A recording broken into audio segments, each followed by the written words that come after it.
이제 출애굽기 말씀을 중심으로 해서 십계명, 지난주에는 서론을 말씀했고 오늘은 제1계명이 시작되고 다음 주는 2계명 해서 앞으로 10주 동안 더 말씀을 전하게 됩니다. 오늘은 제1계명으로 출애굽기 20장 2절로 3절을 통해서 나 외에는 다른 신들을 내게 두지 말라 하는 제목으로 함께 나누고자 합니다. 10개의 조항으로 되어 있는 십계명은 두 가지 방법으로 나누게 됩니다. 하나는 관계에 따른 방법이 있고 다른 하나는 명령에 따른 방법입니다. 관계에 따른 그 구분은 하나님과 사람과의 관계, 수직관계지요. 1계명부터 4계명까지입니다.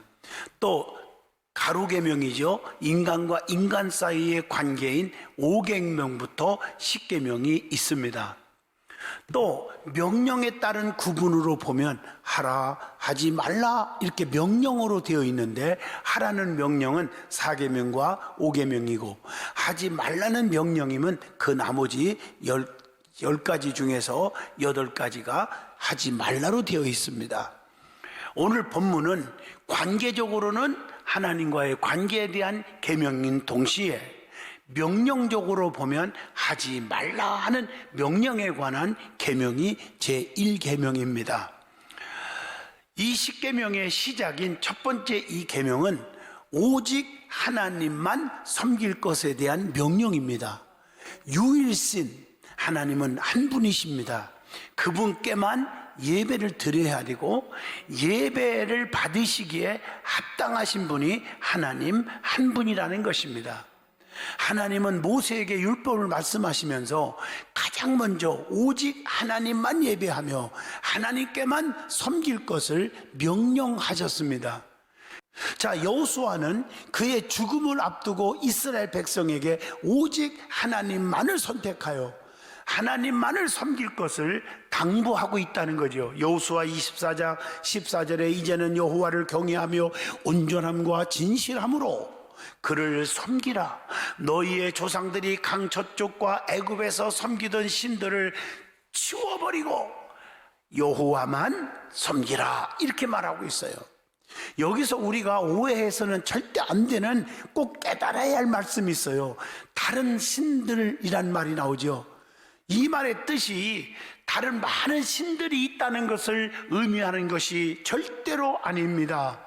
세상 사람들은 다양한 신들을 만들어 섬기고 예배합니다. 자기들이 만들어서 섬기고 예배합니다. 그러나 그 무엇보다도 진정한 의미에서 보면 신은 아닙니다. 그렇다면 첫 번째 계명이 금하고 있는 것은 무엇이며 이것은 무엇을 의미하는 것일까요? 그리고 제1계명을 지키는 성도의 삶은 어떤 삶일까요? 구체적으로 저와 여러분이 함께 은혜 받을 오늘의 말씀입니다. 여러분, 첫 번째 계명은 하나님의 자리에 다른 것을 두지 말라는 거예요. 이 첫 번째 계명이 금하고 있는 첫 번째는 하나님의 자리에 다른 것을 절대로 두지 말라는 거예요. 왜냐하면 하나님은 세상 그 무엇보다도 비교할 수 없는 분이기 때문인 줄로 믿습니다. 만약 우리가 하나님의 자리에 다른 무엇인가를 놓는다면 우리는 하나님을 그것과 비교할 수 있는 것으로 여겼다는 뜻이 되어버리는 겁니다. 이것은 하나님을 비교의 대상으로 만들어버린 무서운 죄라는 것입니다. 지극히 높으신 하나님을 세상의 무엇과 비교할 대상으로 만들어진 것, 이게 엄청난 죄라는 거예요. 따라서 이것은 거룩하신 하나님의 영광에 대한 가장 적대적인 행위이고 하나님을 멸시하고 조롱하는 것이 되는 겁니다. 하나님은 하나님을 존중하지 않는 이들에 대하여 사무엘상 2장 30절을 통해서 경고하고 있습니다. 말씀을 한번 볼까요? 이스라엘의 하나님 나 여호와가 말하노라. 내가 전에 네 집과 네 조상의 집에 내 앞에 영원히 행하리라 하였으나 이제 나 여호와가 말하노라. 결단코 그렇게 하지 아니하리라.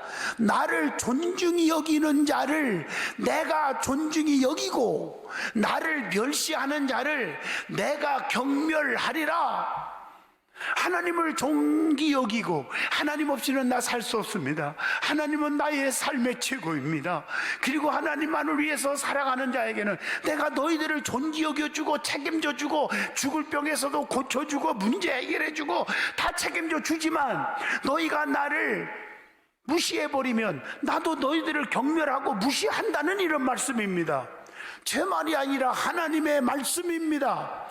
그러므로 내 마음가짐에 하나님을 얼마나 존경하고 사랑하고 하나님 뜻대로 살려고 하는 마음으로 가득 차 있느냐, 이것이 중요한 것입니다. 오직 하나님만 예배하라는 거예요. 하나님과 다른 것을 동시에 예배하지 말라는 거예요. 저는 지금도 평생에 잊을 수가 없어요. 저는 21살 때부터 무당촌에 개척을 해가지고, 저는 전도사 때 신학교 1학년 때부터 총각 때에 21살이니까 총각이죠. 그때부터 개척교회를 하고 담임 전도사를 하고 개척하면서, 그리고 신학교 다니면서 부흥회 다니면서 지금까지 47년을 지금까지 목회해왔어요. 전체를 하나님께 젊음을 다 드렸어요, 저는. 그래서 23살 때인가요? 그때 첫 번째 결혼 주례를 섰고요.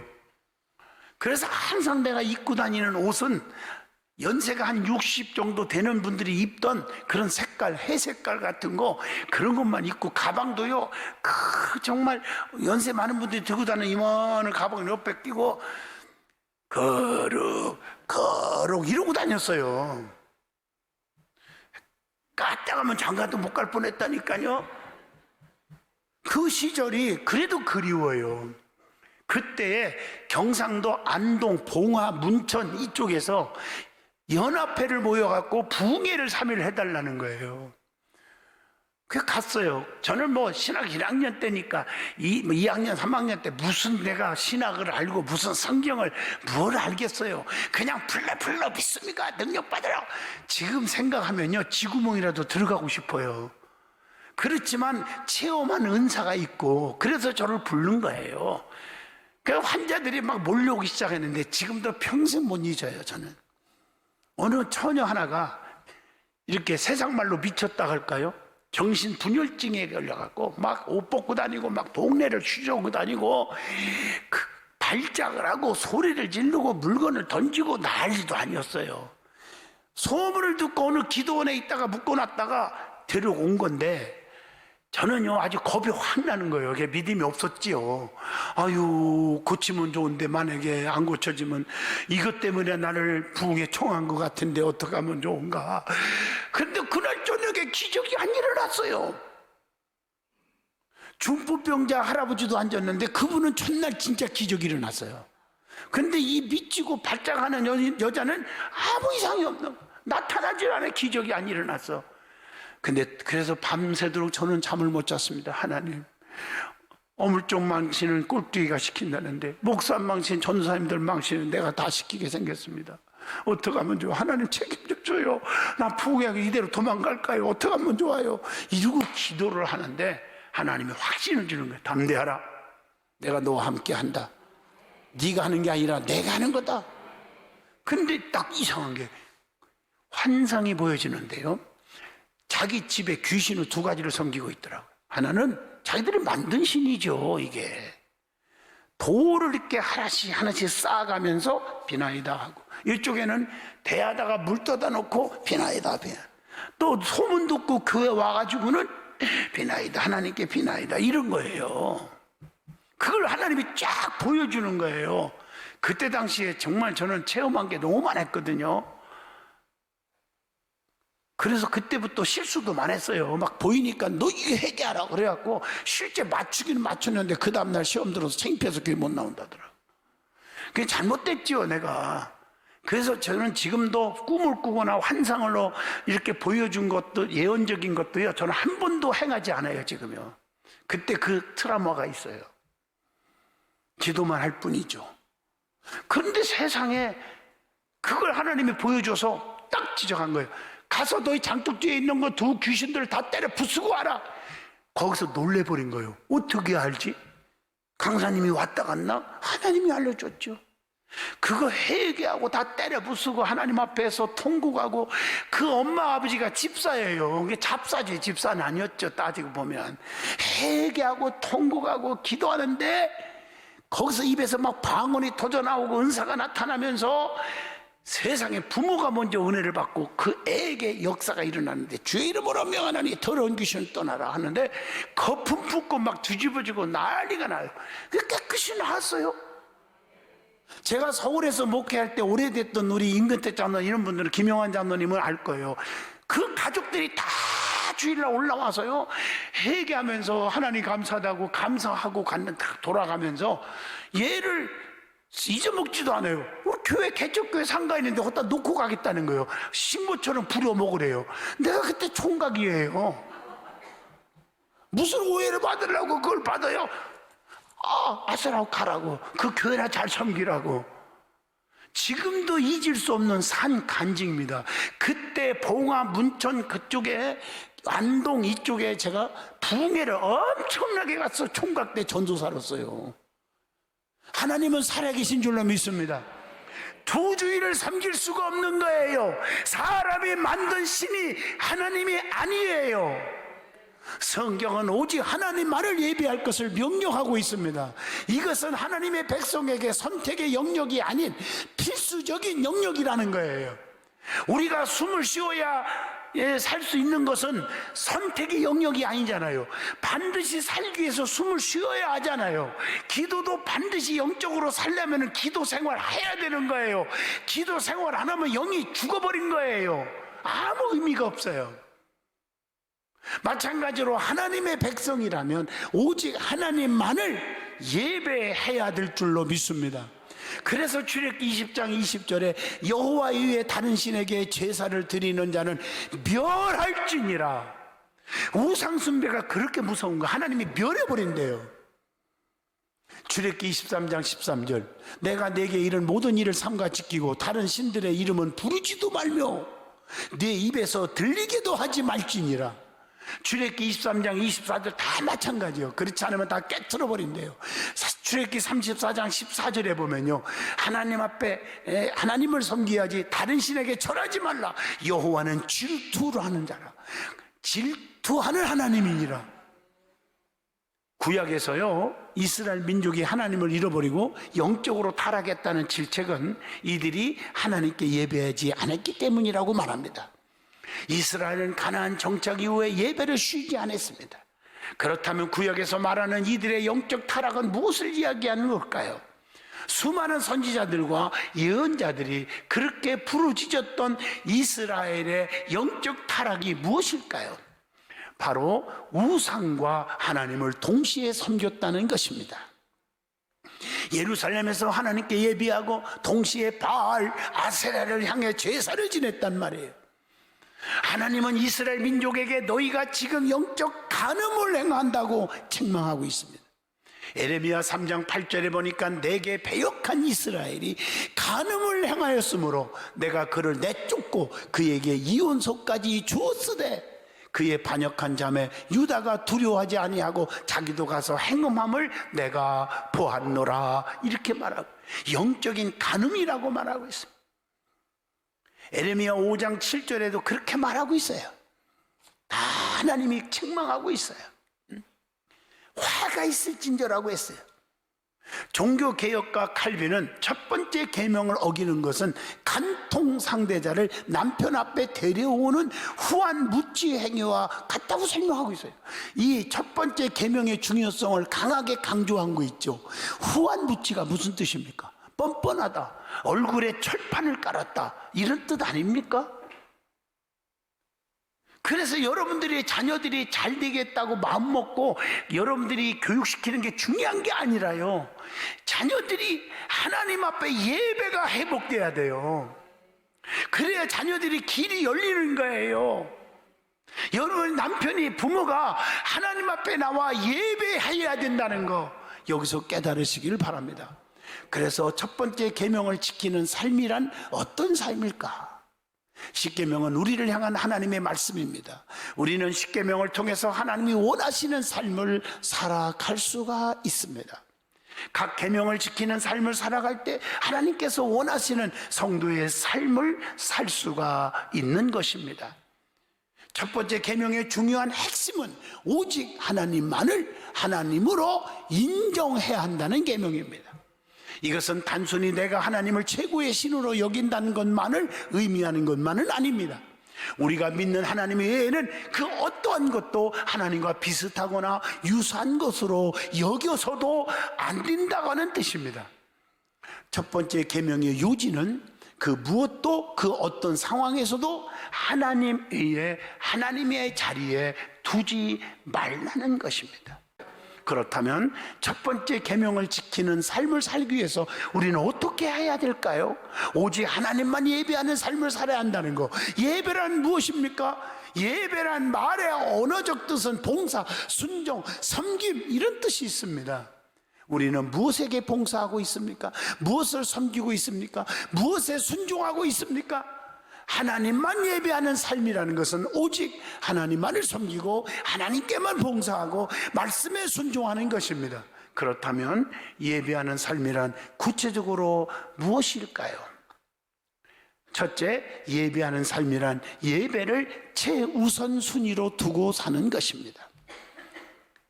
바쁘면 예배 빠지고, 기침만 나도 예배 빠지고, 장가가고 시집가고 누가 행사가 있다고 빠지고, 여러분 예배를 심심풀이 땅콩으로 여기는 자가 있어요. 왜 내가 이렇게 길이 안 열릴까? 왜 안 풀릴까? 원인을 찾자는 말이에요. 이 계명론을 통해서. 예배는 선택의 영역이 아닙니다. 예배는 절대 순종의 영역입니다. 직장, 학업, 가정 그 무엇보다도 예배보다 우선순위가 되어서는 안 됩니다. 그렇기 때문에 하늘나라에 가신 우리 아버님, 초등학교 6학년 때 하늘나라에 가셨는데 우리 장로님이 우리 10남매를 놓고 강조한 게, 너희들이 차라리 고압선을 만지는 게 낫다, 절대 만지면 안 되는 게 있다. 세 가지. 첫째, 주의를 건들지 마라, 예배 빠지지 말라는 거예요. 저는 중학교 때부터 어른 예배, 저녁 예배, 수요 예배 진짜 안 빠졌어요. 거의. 우리 아버지가 세뇌 교육을 시켰어. 우리 어릴 때부터. 두 번째, 11조 건들지 마라. 너 축복 받고 싶니? 거지로 살고 싶지 않으면 11조 건들지 마라. 세 번째, 주의 종 상처 주고, 주의 종 가슴 아프게 하고, 주의 종 건들고 그 짓 하지 마라. 우리 아버지가 10남매에게 세뇌 교육을 시켰어요. 그것이 내 가슴 속에 콱 새겼어요. 그렇게 나는 순종하고 살았어, 지금까지. 그래서 얼마나 내가 행복하게 삽니까? 축복 속에 삽니다. 우리는 지금 누구를 위해 수고하고 있습니까? 혹시 나를 위하여 수고하고 있지는 않습니까? 혹시 나의 미래를 위하여, 나의 가정을 위하여, 나의 출세와 재물을 위해서, 자식을 위해서 수고하고 있지 않습니까? 여러분들에게 묻겠습니다. 여러분들의 직업은 무엇입니까? 그리스도인이 아닙니까? 여러분들의 일은 무엇입니까? 예배하는 것이 아닙니까? 하나님의 말씀대로 세상의 빛과 소금이 되기 위해서 세상에서 일을 하고 예배하기 위해 돈을 벌고 있는 거 아닙니까? 그런데 혹시 주객이 전도되어 돈과 명예가 우선시되고 예배하기 위해 성도로서 살기 위해 우리는 세상에서 직업을 가지고 돈을 버는 거 아니겠습니까? 주객이 전도되는 삶을 살지 않기를 진심으로 부탁합니다. 예수님은 우선순위가 뒤바뀌어 주객에 전도된 사람들을 향해서 두 주인을 섬기는 자들과 같다고 말씀합니다. 우리는 두 주인을 섬기는 자가 아닌 오직 하나님 한 분을 섬기는 자가 되시기를 축복합니다. 누가복음 16장 13절에 그렇게 권면합니다. 예배하는 삶이란 말씀대로 사는 삶을 가리킵니다. 사람은 각자 자신들의 가치 판단의 기준을 가지고 있지요. 각자 그 기준에 맞춰서 세상을 판단하고 자신의 삶을 결정합니다. 그렇기 때문에 모든 사람들이 환영하고 할렐루야 아멘 하는데 자기만은 아멘이 안 나오고 놀렐루야 노멘이 나오는 거고, 불평 원망이 나오고, 그래서 하나님을 향하여 원망하고, 교회를 향하여 핍박하고, 교회를 향하여 불평하고, 목사를 향하여 불평하는 그런 잘못된 영으로 빠지는 경우가 얼마나 종종 많이 있습니까? 문화가 그 기준인 사람도 있고, 평화가 그 기준인 사람도 있고, 법이 그 기준인 사람도 있어서 날마다 무슨 회의를 하면 법이요 법이요 이건 아닌데요, 그러고는 앉아있고 법 위에 은혜가 앞섰다는 것을 모르고 있어요. 재물이 그 기준의 사람도 있어요. 재물이 최고인 줄 알고. 여러분, 성경에 이런 얘기 하려면 밤새도록 내가 설교를 해야 합니다. 밤새도록. 예수님도 마찬가지예요. 현장에서 가늠한 열을 향해서 많은 사람들이 법에 의하여 돌로 찌고 죽여야 돼요. 그게 법이에요. 근데 예수님이 죄 없는 자가 먼저 쳐 죽여라. 은혜와 사랑에 앞섰어요. 아무도 못 쳤어요. 나도 너희를 정죄하지 아니하노니 돌로 쳐 죽이지 아니하리니 다시는 그러지 말라. 이게 사랑의 법인 줄로 믿습니다. 우리는 너무 아는 체 하지 마세요. 목에 힘주고 살지 마세요. 사랑이 앞서야 합니다. 용서와 화해가 앞서야 합니다. 믿음이 앞서야 됩니다. 여러분들의 기준은 무엇입니까? 어떤 판단의 기준을 가지고 세상을 살아가고 있습니까? 거룩한 하나님의 백성이라면 그 기준이 반드시 하나님의 말씀이 되어야 합니다. 그래서 말씀에 순종하지 않는 사람은 하나님을 예배하는 삶을 살 수가 없는 것입니다. 오직 성경만이 우리가 하나님의 거룩한 백성으로 살아가기 위해 필요한 모든 것들이 다 기록되어 있기 때문입니다. 디모데후서 3장 16절로 17절입니다. 성경은 하나님의 감동으로 된 거라고 그랬어요. 교훈과 책망과 바르게 함과 의로 교육하기에 유익하니 이렇게 말씀하고 계십니다. 하나님은 말씀대로 세상을 바라보시고 그 기준에 맞게 삶을 살아갈 수 있기를 축복합니다. 이것이 바로 예배하는 삶이기 때문인 줄로 믿습니다. 세 번째 생각할 수 있는 말씀은 계명이 주는 유익이 뭘까요? 첫 번째, 계명을 지킴으로 우리는 어떤 유익을 얻을 수 있을까요? 하나님의 백성으로서 첫째, 보호를 받습니다. 하나님의 보호를 받아요. 오직 하나님만 의지했을 때 하나님은 도와줍니다. 모세가 이끄는 이스라엘이 하나님의 보호를 받았듯이 민수기 14장 9절의 말씀입니다. 여호수아의 군대가 하나님의 보호를 받았습니다. 여호수아 24장 17절의 말씀입니다. 다윗이 하나님의 보호를 받았습니다. 시편 16편 8절입니다. 두 번째, 하나님의 자녀로서 하나님의 축복을 받습니다. 아브라함이 도시의 우상에서 떠나라, 갈대아 우르를 떠나라, 정든 땅이지만 떠나 하나님만을 예배하기 위해서 거룩한 여정을 시작했을 때 하나님은 그를 엄청나게 축복하셨습니다. 창세기 12장 2절에 큰 민족을 이루고 내가 내게 복을 주는데 네 이름을 창대케 하리고 너는 복이 될지니라. 하나님만을 예배한 다윗은 어느 곳에서든지 축복을 받았습니다. 사무엘상 18장 5절에 기록되어 있습니다. 솔로몬이 하나님을 예배했을 때 엄청난 축복을 받았습니다. 역대하 1장 6절로 7절의 말씀입니다. 결론적으로 말씀합니다. 하나님의 첫 번째 계명인 제1계명은 우리의 삶의 방향을 설정해 주는 지표입니다. 우리는 첫 번째 계명을 지킴으로 하나님의 백성으로서의 삶을 살아갈 수 있게 되는 것입니다. 하나님의 자리에 오직 하나님만을 두고 하나님만을 예배해야 합니다. 예배가 회복되어야 합니다. 우리의 삶 전체가 예배를 최우선순위에 두어야 합니다. 말씀에 순종하고 예배의 삶을 살아야 될 줄로 믿습니다.